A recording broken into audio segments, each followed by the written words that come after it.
নমস্কার বন্ধুরা, বাঙালি রান্নাঘর থেকে সবাইকে স্বাগত। তো আজকে আমি তৈরি করছি ঘরে চিড়ে ভাজা। এখানে আমি চিড়ে নিয়েছি, এখানে কাঁচা বাদাম নিয়েছি, এখানে কারি পাতা নিয়েছি, আর হচ্ছে বিট নুন নিয়েছি। কড়াইতে তেল দিয়ে দিয়েছি, তেলটা গরম হয়ে গেলে আমি চিড়েটা ভাজবো। তো দেখো কত সহজেই ঘরে চিড়ে ভাজা করা যায়।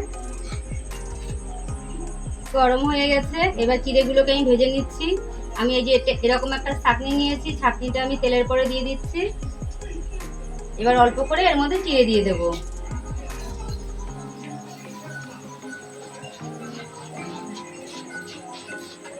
দেখো বন্ধুরা কত সহজেই চিড়েটা ভাজা হয়ে গেল।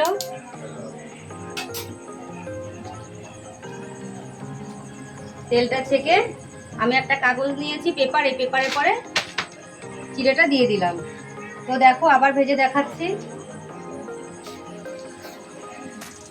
এইভাবে আমি সব চিড়েগুলোকে ভেজে নেব।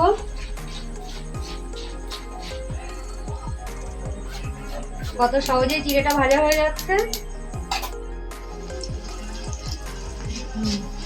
বন্ধুরা চিড়েগুলো সব ভাজা হয়ে গেছে। তো এই যে দেখো চিড়ে সব ভাজা কমপ্লিট আমার।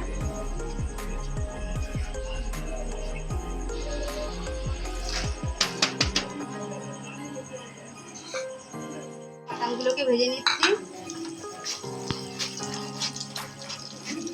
এটা ভাজা হয়ে গেছে, বাদামটাকে আমি চিড়ে ভাজার পরে ঢেলে নিলাম।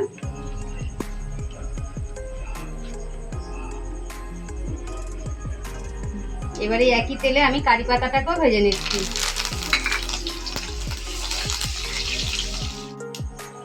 কারি পাতাটাও ভাজা হয়ে গেছে, কারি পাতাটাকেও আমি এর মধ্যে দিয়ে দিলাম।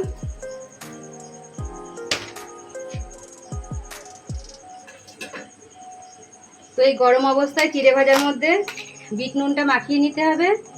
তো আমি এটা মশলা চিড়ে করছি না, এটা হচ্ছে প্লেন সাদা চিড়ে, শুধু একটু বিট নুন মাখিয়ে দিচ্ছি।